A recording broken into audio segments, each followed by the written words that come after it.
500 ফেরেশতা তার চতুর্দিকে ঘেরাও করবে। দেইকাই চিৎকার চিৎকার, না বের হব না। আত্মা তার ভিতরেই দৌড়াদৌড়ি শুরু করে দিবে, আত্মায় দৌড়াদৌড়ি করবে। আল্লাহ তো ফেরেশতা বানাইয়ে রাখছেন ডুব দিয়া আত্মা বের করা। আত্মা সারা শরীরে দৌড়ায়, বের হবে না। দুনিয়া থেকে আমি বিদায় হয়ে কোথায় যাব? ফেরেশতারাই উচ্চ সুরে বলতে থাকে, না ফরমান, তোমার নামেও আল্লাহ একটা জান্নাত বানাইছিলেন, কিন্তু আল্লাহর কথায় চলো নাই, নিজে নিজের কথায় চলছ, যে কারণে ওই জান্নাত তোমার আর নসিব হবে না। তোমার ঠিকানা হবে জাহান্নাম। জাহান্নামের চিত্র দেখাই বান্দা বড় পেরেশান, বের হইতে চাইবে না। বডির ভিতরেই দৌড়াদৌড়ি শুরু করে দিবে। বডির ভিতরে দৌড়িয়াও এমন এক জায়গায় গিয়ে লুকাইবে যেন তুকায়া না খুঁজে আর না পায়। কিন্তু আল্লাহ ফেরেশতা বানাইছেন এক ডুব দিয়া বের করবেন। যেমন শালুক তুলা, কেউ দেখছেন? শালুক তুলা দেখছেন? আমাদের দেশে বর্ষাকালে গভীর জলে থাকতো, যেখানে ডুবা ডাবা। শালুকের গাছের যে পাতাটা, ওই পাতাটা কি পানির নিচে না পানির উপরে? আর শালুক পানির নিচে। শালিক পানির নিচে না, শালুক তাকে মাটির নিচে। যে ব্যক্তি শালুক তুলে আগেই নিশানা ঠিক করে, পাতা দইরে এই নিশানা ঠিক করিয়া এক ডুব, একবারে এক ডুব দিয়া এক দরা অর্ধেক ছিঁড়ে থইয়া আবার আর এক ডুব, এরকম না। এক দরায় শালুকের জ্বর কম না অনেক। এক টান দিবে, সব জ্বর ছিঁড়ে ফেলবে। ঠিক তেমনি ভাবে আমার ফেরেশতা বানায় রাখছি। আল্লাহ বলেন, পাপিষ্ঠদের তুমি ডুব দিয়া লুকাইবা কোথায়? ফেরেশতা ডুব দিয়া তোমার আত্মা ধরে যখন টান দিবে, তখন তোমার নারী বুড়ি সমস্ত রোগ, 336টা রোগ এক টানে চিরে ফেলবে। বাবারে শোনো, দুনিয়া 7 আসমান 7 জমিন সহ তাম সৃষ্টি জগৎ মহান আল্লাহ আজরাইল আলাইহিস সালামের সামনে একটা প্লেটের মতো বসায় রাখছেন। যার ইন্তেকাল যখন হবে, নোটিশ জারি হয়, নোটিশ দেখেন, সাথে সাথে উঠায় আনেন। এটা এক বর্ণনা। আজরাইল আলাইহিস সালাম উনি উনার হেড অফিসেই বসা আছেন, মিকাইল আলাইহিস সালাম উনার অফিসেই বসা আছেন। ওইখান থেকেই পরিচালনা করেন। উনাদের আন্ডারে কাজ করার দায়িত্ব পালন করে অসংখ্য অগণিত ফেরেশতা। আজরাইল আলাইহিস সালাম যিনি, উনি নিজে জান কবজ করতে হবে এমন না। এই জন্য জেনে রাখবেন, এক হাদিসে আল্লাহর রাসূল বলেন, ছোট কিয়ামত প্রত্যেকটা মানুষের ব্যক্তিগত কিয়ামত, যার মরণ হয় যখন, কিয়ামত ঘটে তখন। তবে এই কিয়ামতটা হয় কেমনে জানোনি? নেককারের একরকম, বদকারের হয় আরেক রকম। নেককারেরটা হয় কেমনে শুনো। একজন নেককার মানুষ দুনিয়ার জমিন থেকে যখন বিদায় হবে, আল্লাহর বান্দা মুমিন মুসলমান আল্লাহকে খুশি করে ঈমান নিয়ে যখন বিদায় হবে, আজরাইল আলাইহিস সালামের পক্ষ থেকে 500 ফেরেশতার একটা বাহিনী পাঠানো হয়। আরেকটু জোরে কোন, এই 500 ফেরেশতা জান্নাতি বাহিনী, সাদা পোশাক পরিহিত অবস্থায়, সুন্দর চেহারার নওজোয়ান 500 ফেরেশতার একটা বাহিনী আজরাইলের পক্ষ থেকে আসছে জান কবজ করার জন্য। প্রত্যেক ফেরেশতার হাতে থাকবে এক হাতে রুমাল আর এক হাতে আতরদানি। 500 ফেরেশতা একজন ফেরেশতার হাতের আতরের ঘ্রাণের সাথে আরেকজনের ঘ্রাণের কোনো মিল নাই, একজনের ঘ্রাণের সাথে আরেকজনের ঘ্রাণের কোনো মিল নাই, ভিন্ন ভিন্ন ঘ্রাণ। এই যে 500 আতরদানি আছে, এই তামাম পৃথিবী বিক্রি করলেও একটা আতরের শিশির দাম হইবে না। জান্নাতি রুমাল নিয়ে হাজির হয়ে যাবে 500 ফেরেশতার দল। আশপাশে ছেলে নাতি বিবি সব বসা থাকবে, ঠিক কেউ দেখবে না। কিন্তু মুমিন বান্দা মরবে যেই জন, উনি কিন্তু ঠিকই দেখবেন বাহিনী আইসা গেছে, বাহিনী আইসা গেছে। এই জন্য অনেক মুমিন দুনিয়া থেকে বিদায় হওয়ার সময় বাহিনীকে দেখেই সাদা পোশাক পরিহিত, লম্বা জামা, মুখ ভর্তি দাড়ি, নৌজওয়ান, এত সুন্দর চেহারা, পাগড়ি পরিধান করা হুজুর, পরহেজগার, এইরকম চেহারা দেখলে দুনিয়াতে যারা মুস্কি হাসি মারে, আলেম দেখলেই ভালো লাগে এমন মানুষ আছে না নাই? আলেম দেখলেই ভালো লাগে, আলেমদের পোশাক আশাক দেখলে ভালো লাগে, নবীজির সুন্নতি পোশাক। অন্তরে একটা দাগ কাটে, অন্তরে তার একটা প্রশান্তি জাগে। দাড়িওয়ালা মানুষ দেখলেই তার ভালো লাগে। কিন্তু আফসোস, এমন নাফরমানও আছে দাড়িতে মুঠি ধরে আঘাত করে, দাড়ি দিয়ে খুসা পর্যন্ত দেয়, ক্রিটিসাইজ পর্যন্ত করে। জেনে রাখবেন, জেনে রাখবেন, একটা কথা খুব ভালো করে মনে রাখবেন, যদি চোখের সামনে দেখেন এমন কারো হালত, একজন মানুষ মুমিন মুসলমানের ঘরে জন্ম নিয়া ইসলামের কোন একটা বিষয় অর্থাৎ আল্লাহর পয়গম্বরের কোন একটা সুন্নতকে নিয়ে কটাক্ষ করছে, কটাক্ষ করেছে, সুন্নতকে অস্বীকার করেছে, অবজ্ঞা করেছে, একটু ছোট চোখে দেখছে, সে যে কাফের, সে যে বেঈমান, কোনো সন্দেহ না। একজন নতুন মুসলমান হয়েছে, বলেন আলহামদুলিল্লাহ। একজন ভাই ইমান ছিল না, ইমান আনছে, মুসলমান হয়েছে, ভিন্ন ধর্ম থেকে ইসলাম ধর্ম গ্রহণ করেছে।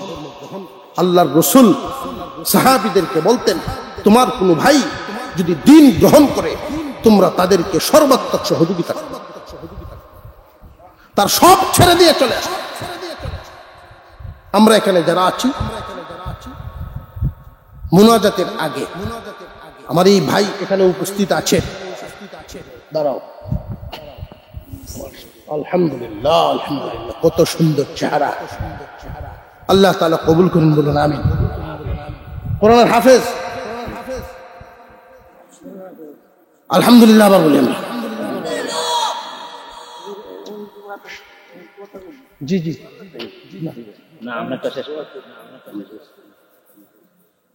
ফুরান মুসলমান, আমরা যারা ফুরান মুসলমান, এই নিয়ামত অনেকেই পায় নাই। কোরআনের হাফেজ হয়ে গেছে আল্লাহ পাক,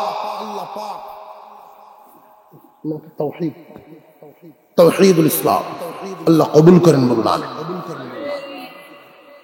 আমরা যে যা পারি তাকে একটু সহযোগিতা করি, এই কারণে সে যেহেতু পড়াশোনায় আছে না, তার মা অসুস্থ, তার আম্মার সুস্থতার জন্য, সেবার জন্য সে যেন একটু সহযোগিতা করতে পারে। আমাদের মুসলমান ভাই সে, আমরা প্রত্যেকেই যার যার হালত থেকে একটু সহযোগিতার হাত বাড়ায় দিই। আমরা দুইজন যুবক উঠে পড়ি, কোরআনের হাফেজ, উনি যাবেন না, উনি এখানে থাকবেন। যুবক, আমাদের যুবক ভাইরা, তোমরা তার পক্ষ থেকে যুবক ভাইরা, আল্লাহর রসুলের সাহাবীরা, আজকের প্রধান অতিথি উনি দিচ্ছেন 1000 টাকা, আলহামদুলিল্লাহ। আমার পক্ষ থেকে আমি দিলাম 500, আল্লাহ কবুল মঞ্জুর করে। আমার কাছে সেই দৃশ্যটা, তখন তো আমরা ছিলাম না, না জানি কেমন ছিল সেই দৃশ্য।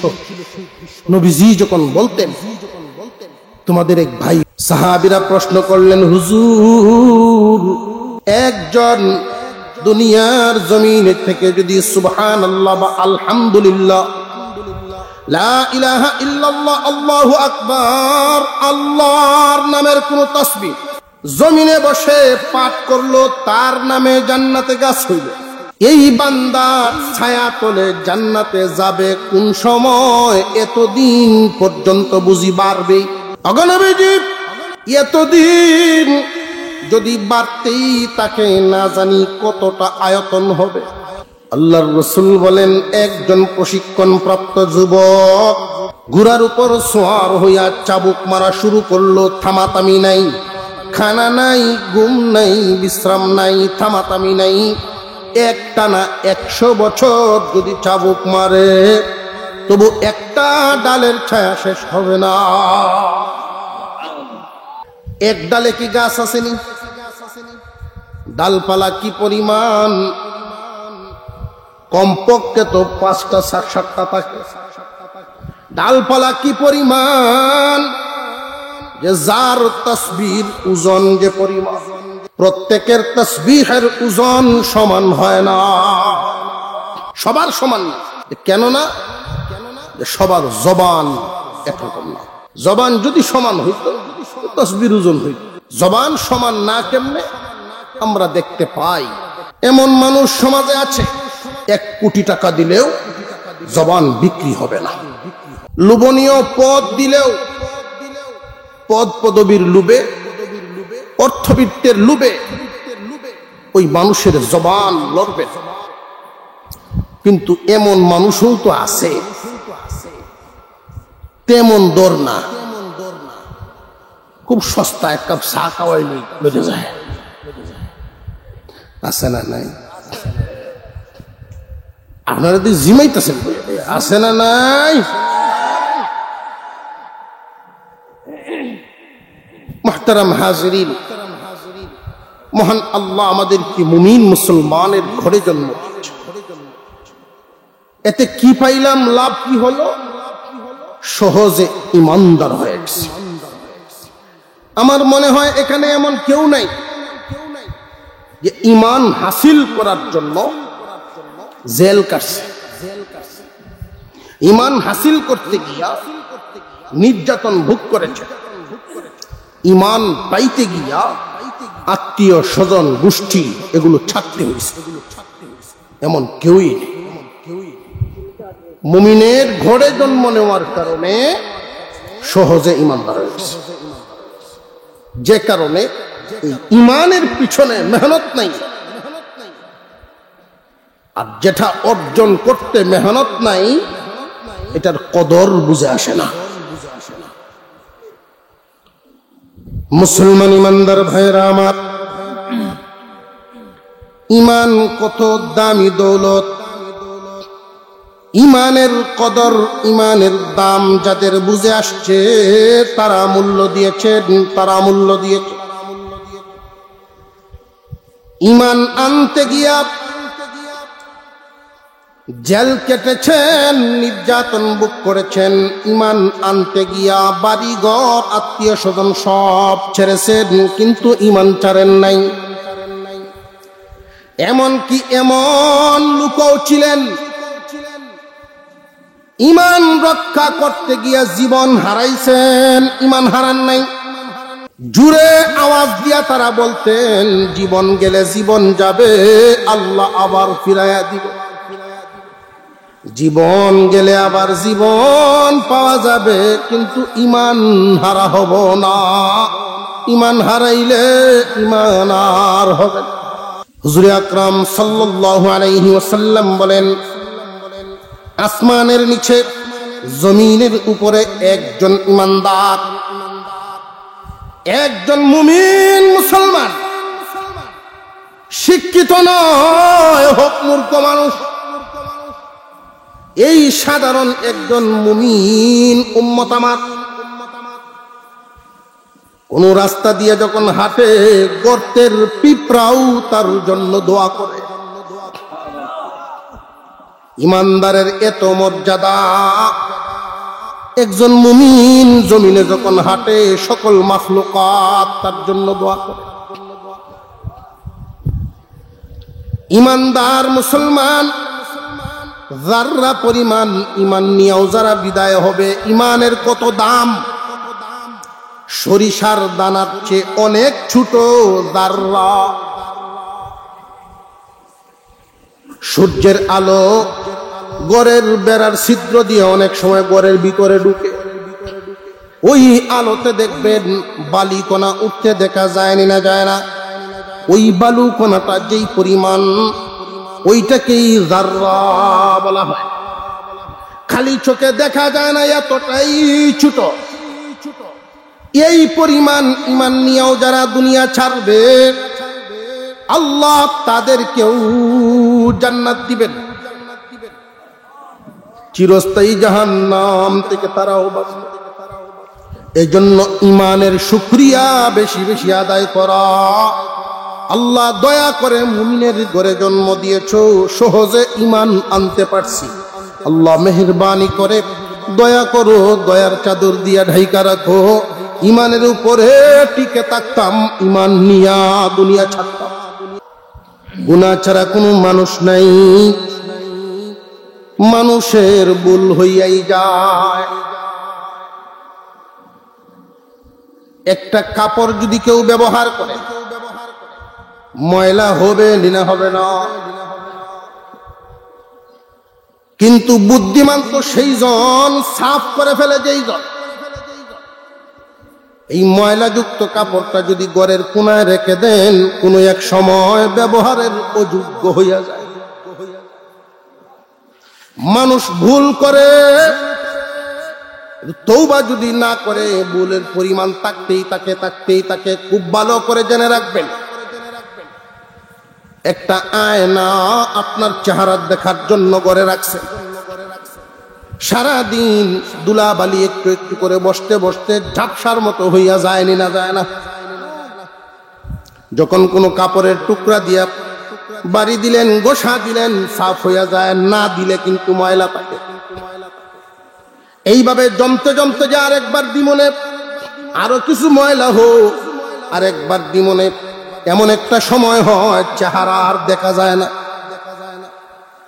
ঠিক তেমনি ভাবে একজন মুসলমান যখন একটা গুনাহ করে ফেলে, তার কলবে একটা দাগ লাগে। এইভাবে গুনার দাগ লাগতে লাগতে এক সময় হালত হয় এমন, বান্দা যখন গুনাহ করে, গুনাহকে আর গুনাহ মনে হয় না। কারণ কলবে মরিচা পড়তে পড়তে পুরাটা ঢেকা গেছে।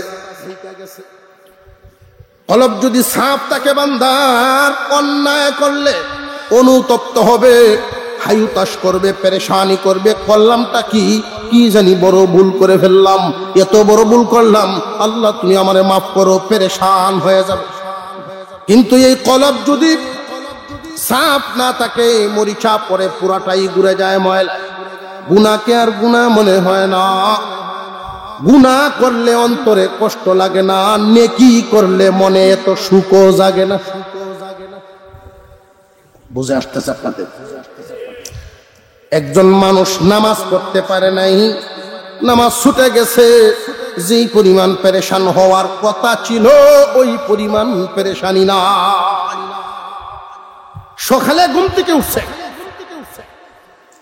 8টার সময়, ব্রাশ করতেছে আর বলতেছে, আহারে কি এমন ভুল করলাম, আমার মনের চিত্তে তো জানি না যে আমি কোনো অপরাধ বা পাপ করছি, আমার গরুটা কেন মরল। ঘুম থেকে কোন সময় উঠছে? 8টায়। মনের চিত্তে জানে না কোনো ভুল করতে, ফজরের নামাজ যে ছাড়ছে এটা তার নজরে ভুল না।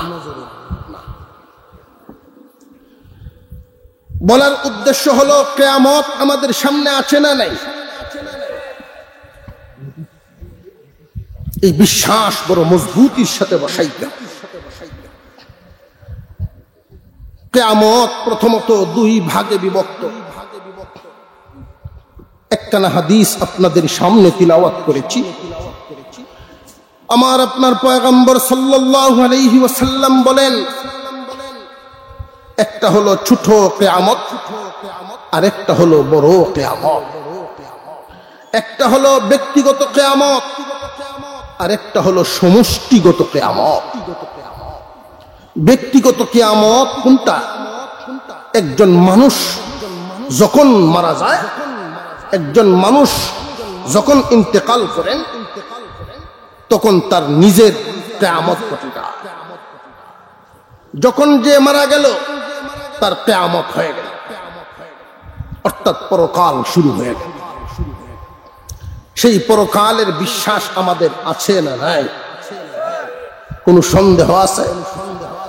যেটা মরণ হইব দেখছি, বাপ দাদা 14 গোষ্ঠী যারা ছিল কেউই যেহেতু নাই, আমিও থাকবো না, মোর মুটি। কিন্তু আবার যে পরকাল আছে এই বিশ্বাসটা ওই তো হরে না, ওই তো এরকম এইরকম টান টুন যদি কেউ অন্তরে থাকে, আজকেই তওবা করে। ইমানের মূল কথাই ওইটা, ইমানের মূল কথাই পরকাল বিশ্বাস করা। আবু জেহেল আর আমার আপনার পয়গম্বর চাচা আর বাতিজা। আবু জেহেল কি বুকা না চালাক? বুদ্ধি কম না অনেক? চাচা বাতিজা দুইজনে গল্প করে আমার আপনার পয়গম্বরকে প্রশ্ন করে, মুহাম্মদ শুনো, ব্যক্তিগতভাবে মন থেকে তোমারে আমি মহব্বত করি। মহব্বত করার বহু কারণ আছে। এই আবু জেহেলের চোখের সামনে আল্লাহ পাক রব্বুল আলামিন এমন কিছু অলৌকিক ঘটনা ঘটায় দিছে, আবু জেহেল কাউকে বলে বিশ্বাস করাতে পারবেন না, পারবে না। আবার নিজের চোখে দেখা অবিশ্বাসও সে করতে পারে। আমার আপনার পয়গম্বরের বয়স যখন 9-এর উপরে হলো, বাবা নাই, মাও নাই, ছিলেন দাদার আশ্রয়ে, দাদাও নাই। পাহাড়ের একটা গলি পথে চোখের পানিটা নিচে ফেলে দিয়া কান্দেন আর ঘুরতেছেন, মনে মনে ভাবতেছেন আব্বাও নাই, আম্মাও নাই। দাদাজি আমারে আদর করতেন, রাতে সাথে নিয়ে ঘুমাইতেন, গোসল করায় দিতেন, খানা খাওয়াইতেন। দাদাহু দুনিয়া থেকে বিদায় হয়ে গেলেন, উনি ভাবতেছেন আর ঘুরতেছেন। এমন সময় আবু জেহেল অন্য কোথাও থেকে সে তার মহল্লায় ঢুকতেছে। ঘোড়ার উপর সোয়ার আবু জেহেল শিশু মুহাম্মদকে দেখাই পাশে গিয়ে ডাক দেয়, বাতিজা তুমি এখানে কেন? পথ হারায় চলে আসছো নাকি? না চাচা যান, পথ হারায় আসি নাই, আসো তোমার বাড়িতে পৌঁছায়া দেই, আসো আমার ঘোড়ার উপরে উঠো।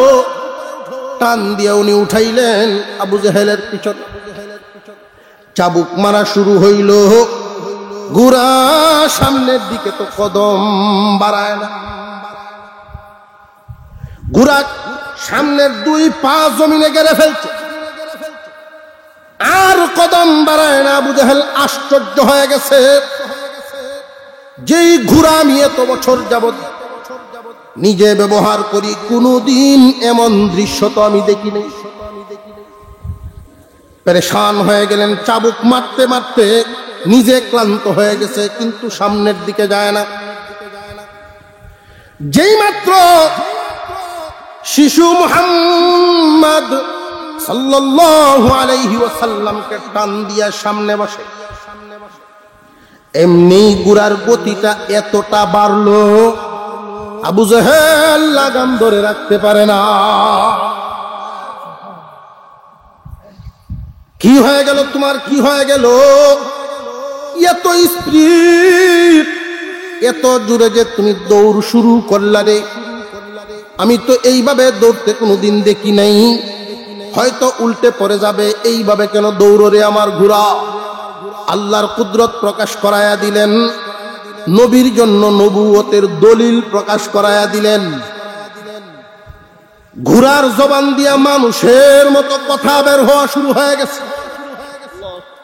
গুরার জবান দিয়া মানুষের মতো কথা বের হওয়া শুরু হয়েছে, আমার মালিক আমি জীবনে ভাবিও নাই আমার পিঠে এত দামি মানুষ বসবে। এই দামি মানুষ আমার পিঠের উপরে বসবে আমি ভাবতেও পারি নাই। আমি খুশিতে আত্মহারা হয়ে গেছি, উল্টে পড়ে গেলেও আমার আর কোনো কষ্ট নাই। আবু জেহেল আশ্চর্য হয়ে গেছে, গোত্রের কাছে গেল, কুরাইশওয়ালাদেরকে ডাকতেছে, রে আমার কুরাইশ বংশের মানুষেরা আসো, এই শিশুকে তোমরা ভালো করে দেখাশোনা করো। আপন চাচাদেরকে ডাকতেছেন, রসুলের আপন চাচা, কাছের একদম কাছের মানুষদেরকে ডাকতেছেন। আবু জেহেলও কাছের, তবে আপন চাচা না, চাস্তুল্যে তাদেরকে ডাকতেছেন, শুনো মুহাম্মাদের দেখাশোনা ভালোভাবে করো। আমি একটা ভবিষ্যৎবাণী বলি, এই শিশু যেই দিন বড় হবে বংশের মুখ তার দ্বারায় উজ্জ্বল হবে। এই কথাটা কি আর কেউ না বুঝে?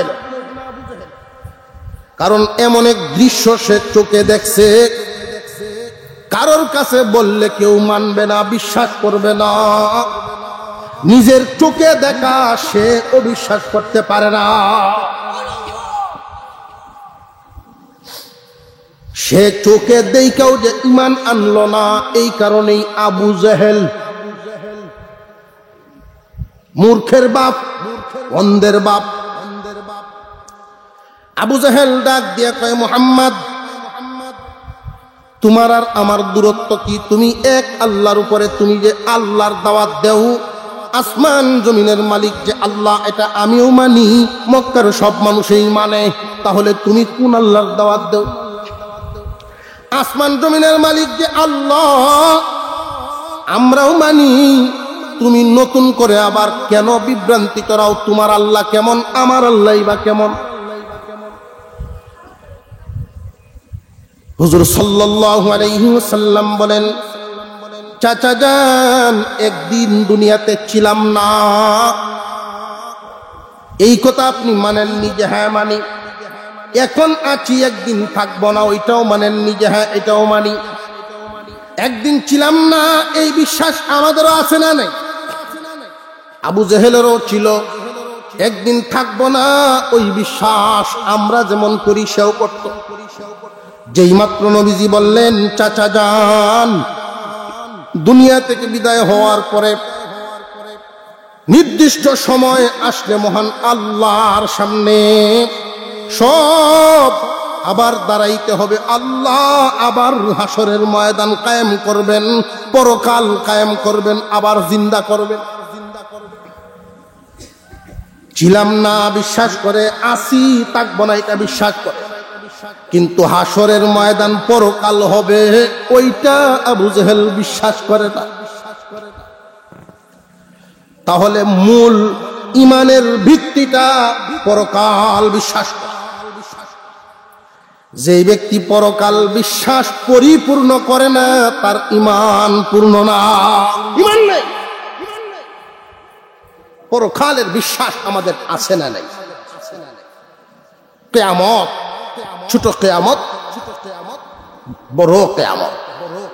এই ছোট কিয়ামত হলো ব্যক্তিগত, যে যখন মারা গেল তার কিয়ামত তখনই ঘটে গেল।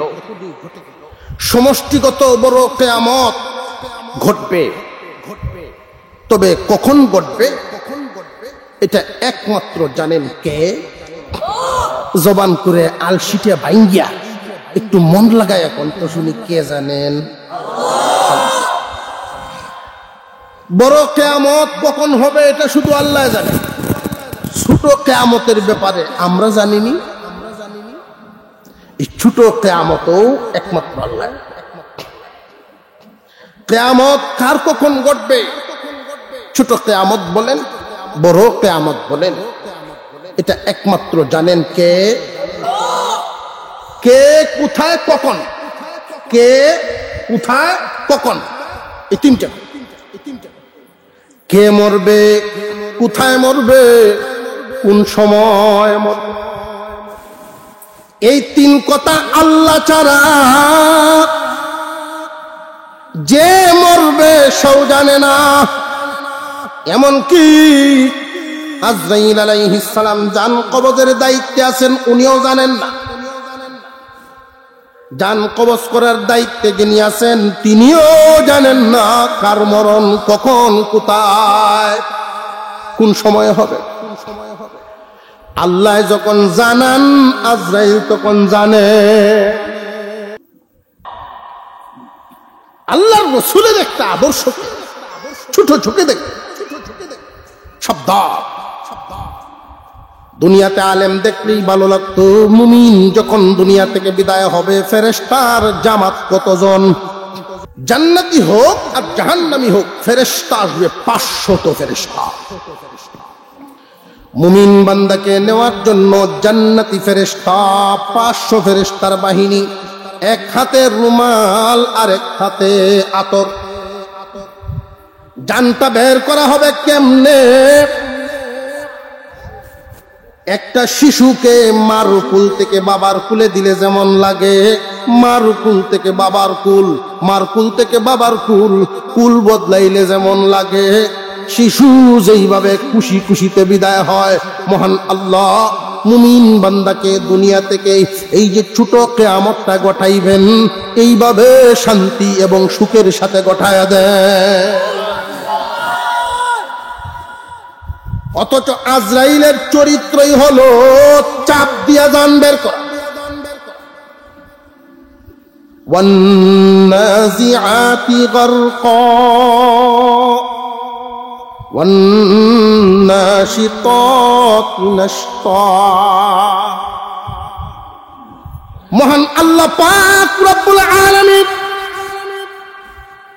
একদল ফেরেশতা বানাইছেন এই কাজের জন্য। একদল ফেরেশতার দায়িত্ব হলো গিরা খুলনেওয়ালা, আর একদল ফেরেশতার দায়িত্ব হলো ডুব দিয়া গভীর থেকে জান বের করা। একদলে গিরা খুলে আর একদলে ডুব দিয়া জান বের। যেই ফেরেশতারা গিরা খুলে তারাও জান বের করে, যারা ডুব দিয়া গিয়া জান উপরে আনে তারাও জান বের করে। তবে দুইটা দুই রকম, অনেক বেশ কম। বেলুনের দিক দেখছেন নি? বেলুন ফুলে কেমনে বেলুন উড়াউড়ি করে, ভিতরে হাওয়া, ভিতরে কি বাতাস। প্রত্যেকটা মানুষ আমরা যারা আছি আমাদের এই গলার নিচে এরকম বেলুনের গলার মতো একটা গিরা দেওয়া আছে। যেই দিন দুনিয়ার জমিন থেকে বিদায় হবে মুমিন মুসলমান, আল্লাহর ফেরেশতা তোমারে হালকা একটা চাপ দিবে। চাপটা কেন? বেলুনের গিরাটাও যদি খুলতে হয়, গিরার একটু উপরে চাপ দিলে তারপরে গিরা খোলার সুযোগ হবে।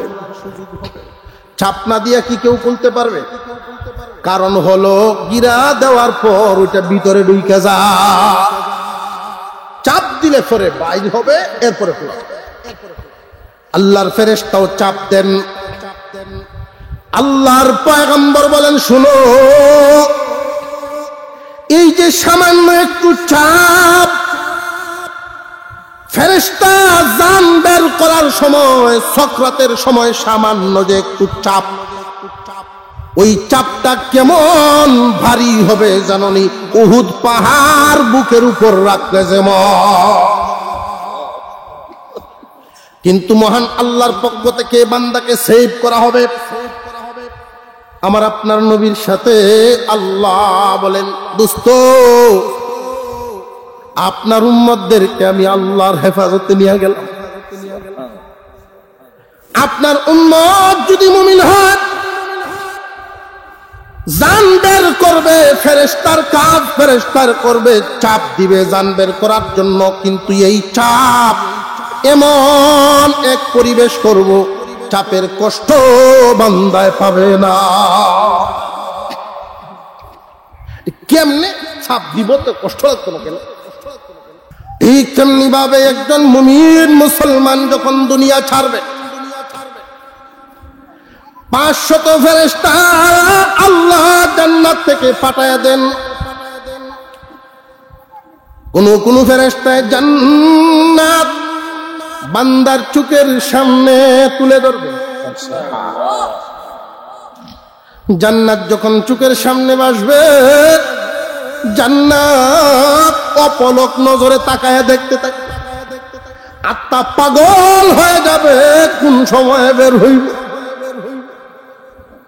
জান্নাত দেখায় ওইদিকে তার ধ্যান কেল চলে যাবে, অন্যদিকে অপারেশন শুরু হয়ে গেছে।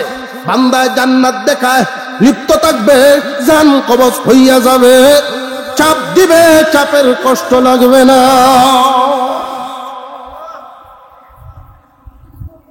পক্ষান্তরে লোকটা যদি পাপিষ্ট হয়, বেঈমান হয়, তারও তো ছোট কিয়ামত আছে না নাই? পাপিষ্টদের জান বের করা হবে, 500 ফেরেশতা আসবে জাহান্নাম থেকে।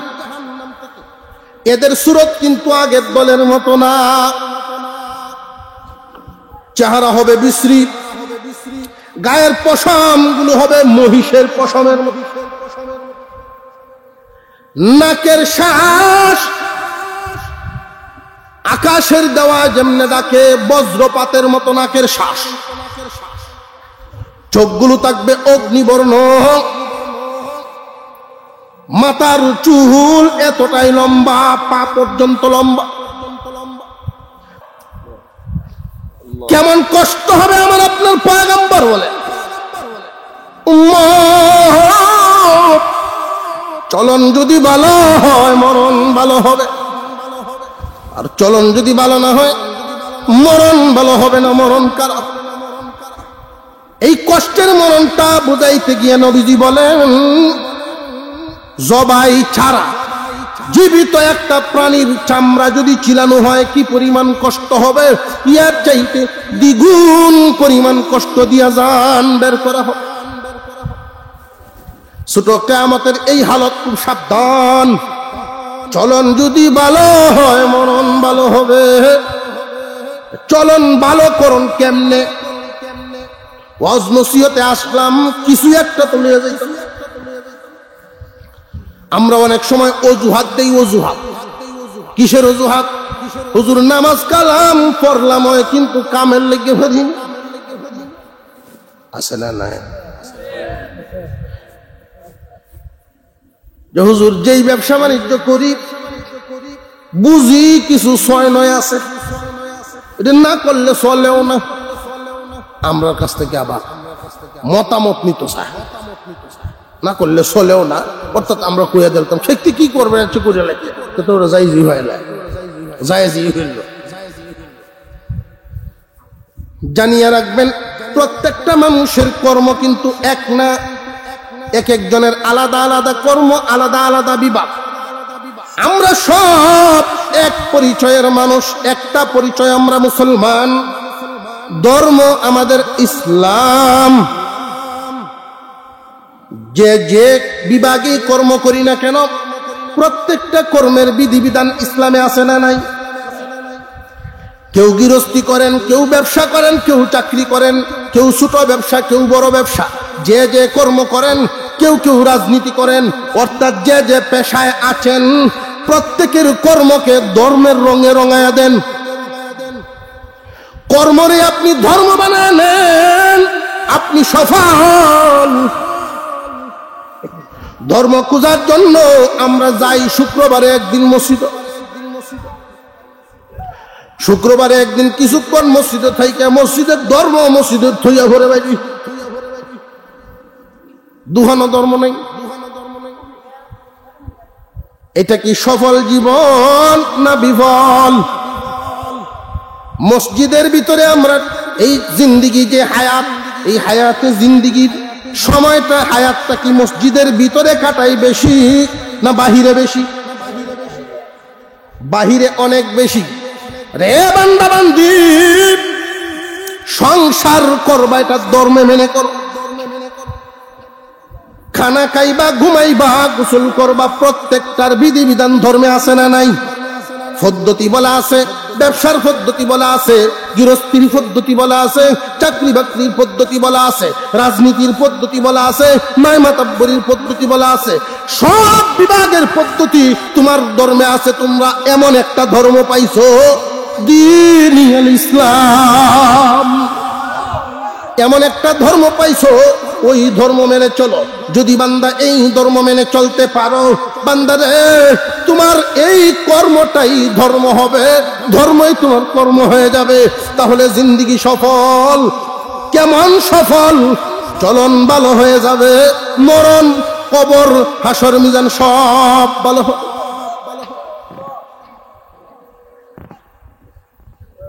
আল্লাহ পাক রব্বুল আলামিন এক আয়াতের মধ্যে বর্ণনা করেন, ইয়া আইয়ুহাল্লাযীনা আমানু দুখুলু ফিস-সিলমি কাফা ওয়া লা তাত্তাবিউ খুতুওয়াতিশ শাইতান ইন্নাহু লাকুম আদুউম মুবিন। আল্লাহ বলেন, হে ঈমানওয়ালা, হে মুমিনরা, পরিপূর্ণভাবে ইসলামের ভিতরে ঢুকো। ইসলামের ভিতরে পরিপূর্ণভাবে ঢুকো। মসজিদে গেলে ইসলাম আছে, বাহিরে তো নাই। আমরা এখানে যারা আছি, ইসলামের বিধিবিধানগুলো শুধু কি কোন এক জায়গায় এক সাইডে আছে আর এক সাইডে নাই, এমন হইলে চলবে? যেহেতু বিধিবিধান আল্লাহর এবং রসুলের পক্ষ থেকে দেওয়া আছে, সব জায়গায় ইসলামের বিধানটা যদি পালন করতে পারি, কর্মটাই আমার ধর্ম হয়ে যায়। কর্মটাই ধর্ম হয়ে যায়।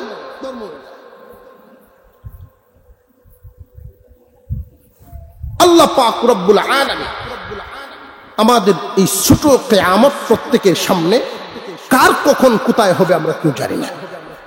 আল্লাহ যেন ভালো করেন, বলুন আমিন। বড় কিয়ামত কখন হবে জানেন কে? আল্লাহ।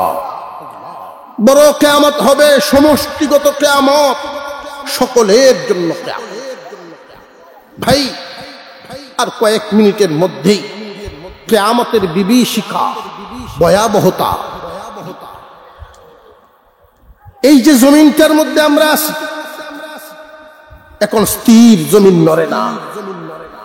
তখনকার অবস্থা হবে, জমিন জায়গায় থাকবে না, নড়াচড়া শুরু করবে, জমিন নাচ শুরু করবে। জমিনের উপরে ছোট বড় কি পরিমাণ পাহাড় আল্লাহ পেরেক বানায় রাখছে। ইসরাফিলের সিংহার ফুৎকারের আওয়াজে ওই পাহাড়গুলো জায়গা ছেড়ে দিবে। আল্লাহ বলেন, আল কারিআতু মাল কারিআ। আওয়াজ, বিকট আওয়াজ, কোন আল্লাহু আকবার। এই আওয়াজটা কে দিবেন? ইসরাফিল আলাইহিস সালাম। চারজন ফেরেশতার মধ্যে একজন ডান কবজের দায়িত্বে, আরেকজন সিংহা মুখে ধারণ করে অপেক্ষায় আছেন। আল্লাহর হুকুম হবে যখন সিংহায় ফু মারবেন, তখন সিংহায় ফু দেওয়ার পরে সাথে সাথে কিয়ামতের কাজ শুরু হবে। কিভাবে? ইসরাফিলের বাঁশির আওয়াজ, বড় মধুর আওয়াজ, বড় মিষ্টির আওয়াজ শুরু হবে। সৃষ্টি জগতে যত সুর আছে, যত কণ্ঠ আছে, সমস্ত সুর একত্রিত করলে যেই পরিমাণ মধুর সিংহার ফুৎকার হবে, সেই পরিমাণ মধুর। মুসলমান ভাইয়েরা, সিংহাটা বাজবে একটানা 6 মাস, ক্রমান্বয়ে শুধু বাড়তেই থাকবে। প্রথমে মানুষ মজা পাবে, এরপরে শুনতে শুনতে কানের পর্দা ফাটবে। এত বিকট হবে, পাহাড় জায়গা ছিল, পাহাড় হাঁটা শুরু করবে। হাঁটা এক পর্যায়ে আওয়াজে পাহাড় দৌড়তে থাকবে, একটার সাথে একটা টক্কর লাগবে। শেষ পর্যন্ত এই পাহাড়ের চিত্র কি আল্লাহ বলেন কাল ইহনিল মানফুস,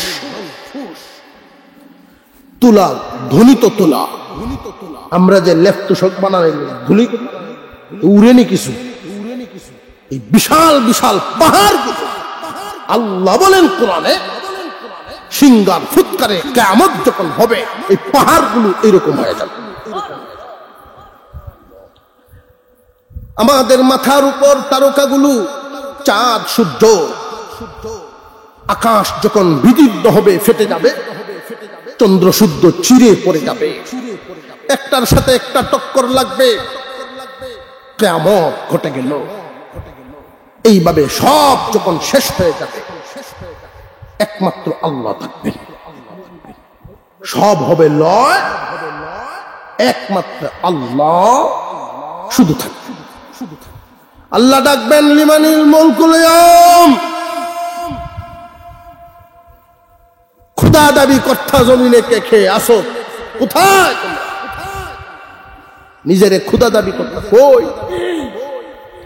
এইভাবে কত হাজার বছর থাকবে আল্লাহ জানেন। মহান আল্লাহ যখন আবার ইচ্ছা করবেন আবার মানুষগুলোকে জাগ্রত করবেন। ইসরাফিল আলাইহিস সালামকে উনি সৃষ্টি করে মুখে সিংহা ধারণ করায় বলবেন ইসরাফিল সিংহায় ফু দাও। এর আগে মুষলধারে একটানা 40 বছর পর্যন্ত বৃষ্টি হবে। এই 40 বছর একটানা বৃষ্টি হয়ে জমিনটা হবে উর্বর। কোন বালুকণাতে কোন মাটিতে কার লাশ কিভাবে মিশেছে, হাড়গুলো কোথায় মিশেছে, একটা হাড় আর একটা হাড়ের সাথে জোড়া লাগতে থাকবে। মানুষের বডিটা মাটির থেকেই আল্লাহর হুকুমে উঠে দাঁড়াবে। জমিনে জ্বালা যেইভাবে বাইন করলে জ্বালা যেমনে উঠে, হাসরের মাঠে মানুষ ওই দিন সেভাবে উঠবে। সিংহার ফুৎকার আওয়াজ, মানুষ উঠতে থাকবে, হাসরের মাঠ কায়েম হবে। ওই দিনের হাসরের মাঠ কায়েম হলো। ইসরাফিলের সিংহাটা ফু কয়বার দিলেন?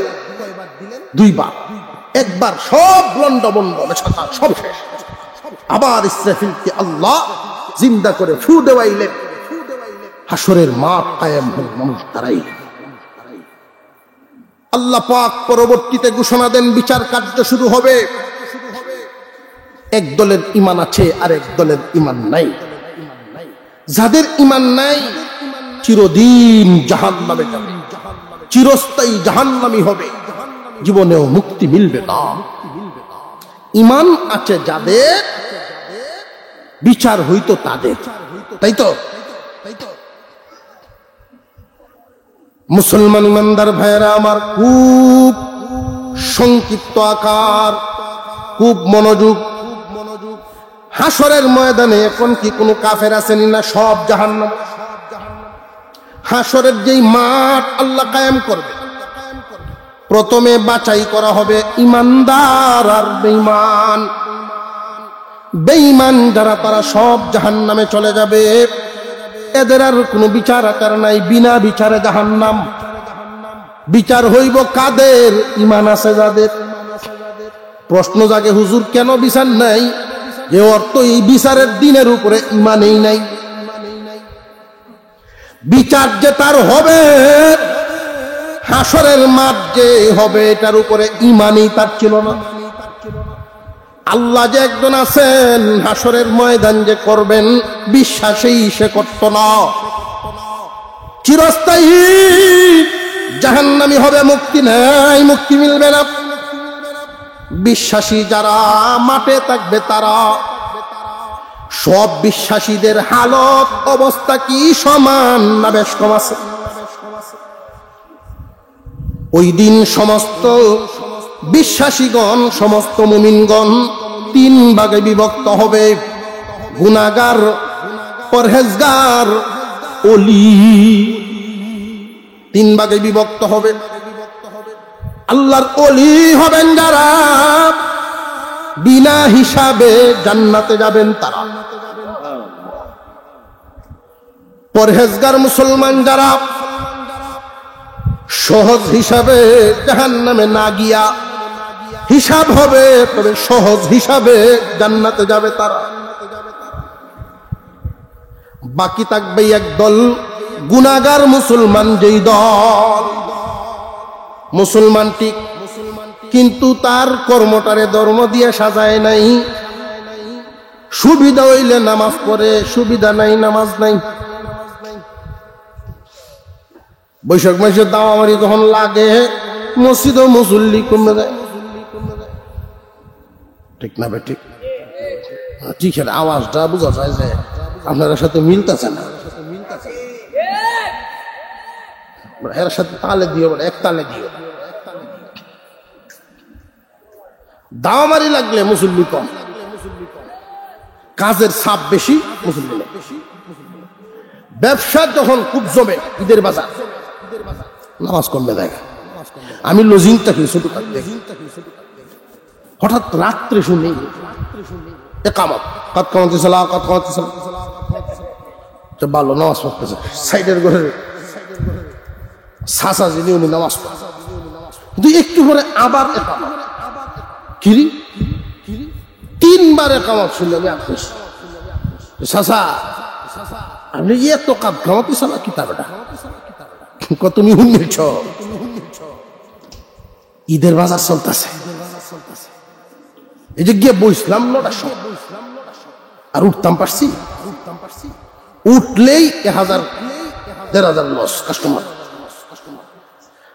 আর শক্তি একটু ঘুরাইলেই যে 5জন-7জন কর্মচারী কাজ করতেছে, কেলা করতে কি মারিয়ে দেয়। এই জন্য উড়ার সুযোগ পাইছি না। জহুর, আসর, মাগরিব, এশার রক্ত তো এখনো আছে, কিন্তু বাকি 3 রক্ত যে, এই 3 রক্তর সব কাত কামাতে চালা একানো রয়েছে।